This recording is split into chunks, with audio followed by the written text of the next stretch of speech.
आज के टाइम में जो पॉलिटिक्स है उसका आप दो तरीके से देख सकते हैं। एक तो बीजेपी ने जिस तरीके से मूवमेंट को करप्ट किया है ईवीएम के घोटाले करके और वो सरकार में सत्ता में आ जाती है। दूसरी तरफ जो है जो विपक्ष में बैठी पार्टियाँ हैं, जितनी भी नेशनल इंटरनेशनल जो स्टेट लेवल की पार्टीज़ हैं, इन लोगों को अपनी स्थिति मजबूत करने के लिए अपने कैडर को मजबूत करना पड़ेगा, अपने लोगों को एजुकेट करना पड़ेगा और एक बारी फिर से रीऑर्गेनाइज करना पड़ेगा चीज़ों को। तो खत्म हो गया ना सर?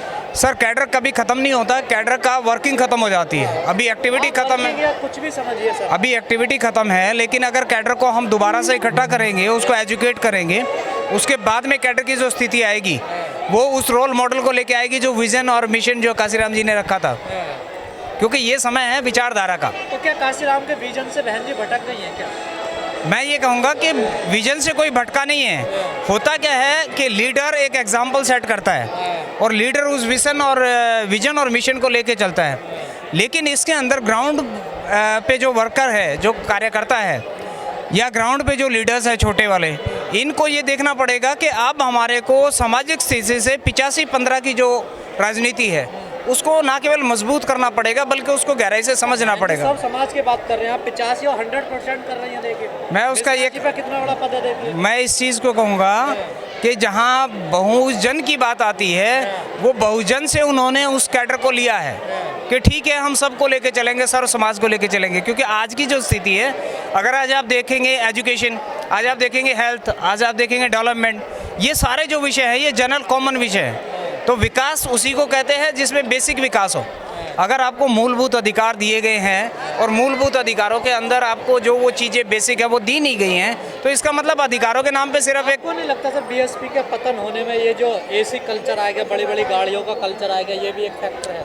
कहीं ना कहीं इस बात को मैं कहूँगा कि काशीराम जी जो एग्जाम्पल थे, नेचुरली वो जिस टाइप के रोल मॉडल बन के गए हैं, जो उन्होंने रखा है, वो आज के समाज में हमने विकास होने के बाद या विकसित होने के बाद एक प्रकार से हम लगभग उसी वीआईपी कैडर में चले गए हैं। तो हमारे इसका दूसरी पार्टियों का देश का प्रधानमंत्री, गृह मंत्री, रक्षा मंत्री, खुद मुख्यमंत्री गलियों में घूम रहे हैं और आपके नेता इसी से नहीं निकलते। सर इसका कारण मैं वही बता रहा हूँ, यही स्थिति है। इसी कारण से पार्टी की जो स्थिति आज है वो खराब हुई है। लेकिन ये चीज़ हमेशा आप याद रखें कि सुधारा हर चीज़ को जा सकता है, संभाला हर चीज़ को जा सकता है, और उस सुधारने और संभालने उसको कौन सुधारेगा?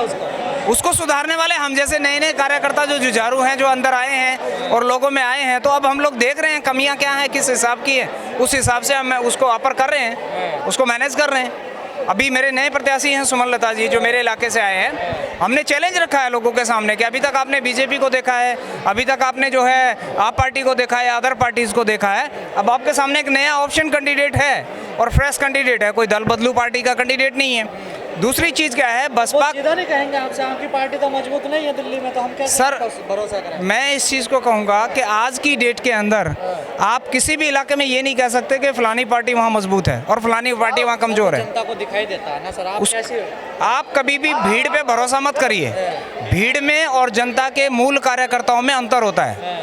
अगर देखा जाए भीड़ की बात होती तो यहाँ शायद ये पूरा भरा होता है, यहाँ कदम भी नहीं रख पाते आप। लेकिन यहाँ वो लोग हैं जो विचारधारा से आए हैं, जो विचारधारा से जुड़े हुए हैं, और विचारधारा को कभी मारा नहीं जा सकता। विचारधारा हमारे बुजुर्गों की जो विचारधारा है, कमजोर तो किया जा सकता है ना सर? कमजोर किया जा सकता है एक हद तक, लेकिन विचारधारा कभी भी अपना दम नहीं तोड़ती। आप ये मान के चलो, जैसे आत्मा अमर है उसी तरीके से विचारधारा अमर है। अमर है तभी तक वो आगे से यहाँ तक आई है। तो सर ये जो विचारधारा कमजोर हुई है या आपका जो कैडर कमजोर हुए हैं, सब कौन है इनके जिम्मेदार? इसमें इसकी जिम्मेदारी देंगे? इसका जो मूल कारण है वो है कहीं ना कहीं हमारी लीडरशिप में कुछ कमियां हैं, कहीं ना कहीं हमारे मैनेजमेंट में कुछ कमियां हैं जो रिव्यू करनी पड़ेंगी, हमें समझनी पड़ेंगी। और दूसरी बात, आज की डेट में जो डेमोक्रेसी का जो सबसे बड़ा खतरा है वो खतरा है उन लोगों से जिन्होंने लोकतंत्र को खरीद लिया है। मीडिया आपका बिका हुआ है, कोई मीडिया आप देखोगे वो सही चीज़ तो बताता ही नहीं है। कोई चीज़ बिका हुआ तो आप भी खरीद लो ना। आप पे किस चीज़ की कमी है? सर अगर हम भी खरीदने जाएंगे तो वो करप्शन कर रहा है, तो हम भी करप्शन करेंगे तो हमारे क्यों दोष दे रहे हो आप दूसरे को? अगर सर मैं दोष नहीं दे रहा हूँ, मैं आपको भारत के संविधान से आप दूर रहते हो, आप लोग भारत में बात नहीं करता। भारत के मैं आपको क्या कह रहा हूँ, भारत के संविधान में जो डेमोक्रेसी है उस डेमोक्रेसी को बचाना आज सबसे बड़ी लड़ाई है। आज आप कह रहे हो भारत में बीजेपी की सरकार है। मैं खुला आपके मीडिया के थ्रू बताना चाहता हूं, बीजेपी सरकार ने जिस तरीके से सत्ता को कब्जाया है वो ईवीएम के थ्रू कब्जाया है। और ईवीएम के घोटाले, सर जनता जनार्दन कहां है आप भी जानते हो, मैं भी जानता हूं। अभी तक एग्जीक्यूटिव ऑफिसर पे इलेक्शन कमीशन के कभी भी क्वेश्चन मार्क नहीं लगा था। अब की बार एफआईआर दर्ज हुई है, आपको मालूम होना चाहिए। आप पिछले 8-7 साल से प्रधानमंत्री को रोज गाली दे रहे हैं। सर मैं क्या कह रहा हूं, मैं प्रधानमंत्री जी को गाली नहीं दे रहा, क्योंकि वो हमारा संवैधानिक पद है। हम पद पर बैठे हुए व्यक्ति को बता रहे हैं कि आप अपनी गरिमा का पालन कीजिए। ईवीएम के घोटाले करना सीखे, करप्शन करना सीखे, वोट को खरीदना सीखे, लोगों को दारू दे के और पन्नी दे के और बाकी चीजें दे के हम लोगों से वोट खरीद लें। यही आपने पार्ले आप ये बताइए ना, सांसदों को खरीद लीजिए, आप एमएलए को खरीद लीजिए, पार्षद को खरीद लीजिए। पार्टियों में क्या चाहिए आप मुझे बताइए, क्या चाहिए आपका? जो गुजरात मॉडल लेके आए थे वो गुजरात मॉडल जाके देखिए। ये सर हवा, ये जनादेश नहीं है, ये हवा है। अगर मैं कहूँ अगर ईवीएम मशीन की आप बात करते हैं, जनादेश कहते हैं, आप भाई जनता ने वोट दिया। मैं आपको कह रहा हूँ, वामन मेश्राम जी की वाणी में आप सुन लीजिए, आप वीवीपैट की पर्ची और टोटल 100% जो वोटिंग है वो आप काउंट करा लीजिए। आपके हारने के बाद बौखलाहट है, आप कह रहे हैं। सर मैं क्या कह रहा हूँ, मेरी बौखलाहट नहीं है, मेरा संविधान में भरोसा है। पार्षद नहीं जीता पाए वो आज तक। मैं आपको क्या कह रहा हूँ, आपका और मेरा जो बड़ा आसान है दूसरों पे। सर मैं क्या कह रहा हूँ, आरोप लगा रहा हूँ तो मेरे ऊपर एफआईआर कराइए। अगर मैं झूठा आरोप लगा रहा हूँ एफआईआर ही कराइए ना। और अगर सच करा रहे कर दिया आपकी पार्टी का। मैं आपको एक सिंपल सी बात कह रहा हूँ, चुनाव आयोग भी बिका हुआ है, आपके मीडिया के माध्यम से मैं कह रहा हूँ। और बिका हुआ क्यों मैं कह रहा हूँ, चुनाव आयोग का जो रोल है वो क्या है, वो है देश के अंदर लोकतांत्रिक रूप से चुनाव कराए, संवैधानिक रूप से चुनाव कराए और निष्पक्ष होकर चुनाव कराए। आज वो क्या करा रहा है, क्या करा रहा है? तो निष्पक्ष करा रहा है? नहीं करा रहा है ना, तभी तो उसका बंदे पे एफआईआर हुआ, तभी तो उसके बंदे पे एफआईआर हुआ। सर निष्पक्ष होता तो ये एफआईआर क्यों होता? तो आपने तो आंदोलन नहीं किया कि चुनाव आंदोलन, हर चीज के लिए रोड पे आके आंदोलन नहीं किया जा सकता सर। हम वैचारिक लोग हैं, विचार से लड़ते हैं और विचार की बात करते हैं। रोड पे अगर मैं भीड़ लेके आ जाऊं, कल वो पुलिस वाले उतार देंगे, मिलिट्री उतार देंगे, मारेंगे, बस यही हो गया उनका सिस्टम। उनका तो डेमोक्रेसी को मारने का, हत्या करने का। कमजोर होता जा रहा है सर मेरा तो सफल नहीं हो रहा। मैं आपको एक सिंपल सी बात कह रहा हूँ, विचार को कमजोर किया जा सकता है, तोड़ा नहीं जा सकता, मारा नहीं जा सकता।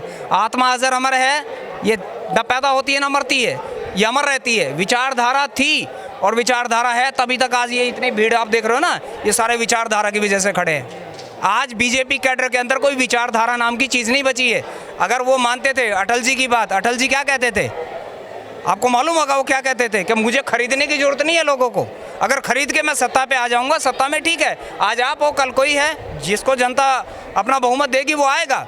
लेकिन उन्होंने कभी इस तरह की राजनीति करने की बात नहीं की थी जो आज मोदी और शाह कर रहे हैं। जी सर, आपको भी लगता है बीजेपी चुनावों को खरीद रही है, मैनिपुलेट कर रही है?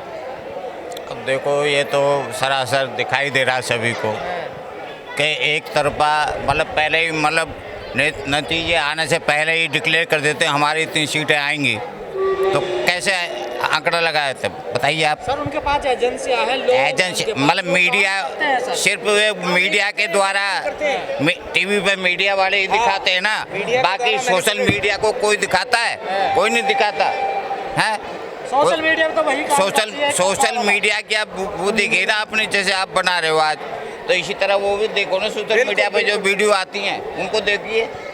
जितने भी अगर आप देखेंगे मीडिया पे, टीवी पे, नेशनल टीवी पे, सोशल मीडिया पे जो कुछ दिखाया जा रहा है, जनता को ये समझना पड़ेगा कि जो दिखाया जा रहा है एक्चुअली उसकी हकीकत क्या है। अगर आप इस बात को गहराई से देखें तो मेरे पास पैसा है, मैं सारी जनता को सारा मैनिपुलेट कर सकता हूँ। आप क्या सोचते हैं, फेसबुक, ट्विटर, ठीक है, जितना सोशल मीडिया है, क्या वो कंट्रोल्ड बाय एजेंसीज नहीं है?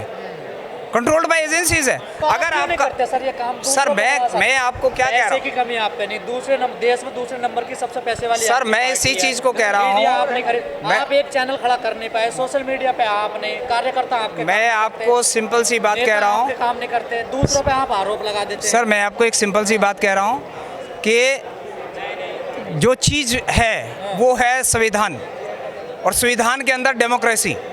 आप डेमोक्रेसी को बचाने के लिए काम करेंगे या उसको खत्म करने के लिए काम करेंगे? बीजेपी कह रही है हम बचा रहे हैं डेमोक्रेसी। खत्म कर रहे हैं सारी पार्टियां, विपक्ष में बैठी हुई पार्टियां तक फेल हो चुकी हैं सर। कहने से नहीं होगा, लोकतंत्र में जनादेश। सर मैं क्या कह रहा हूं, मैं आपको क्या कह रहा हूं, आप जनादेश को वीवीपैट की मशीन से जो निकली हुई पर्चियां हैं और वोटिंग है उनको 100% काउंट करा दीजिए। सुप्रीम कोर्ट भी 2% पे अटका हुआ है कि 2% आप जांच कर लो। 98 में से 2% आप करोगे, क्या उसको रिजल्ट मिलेगा?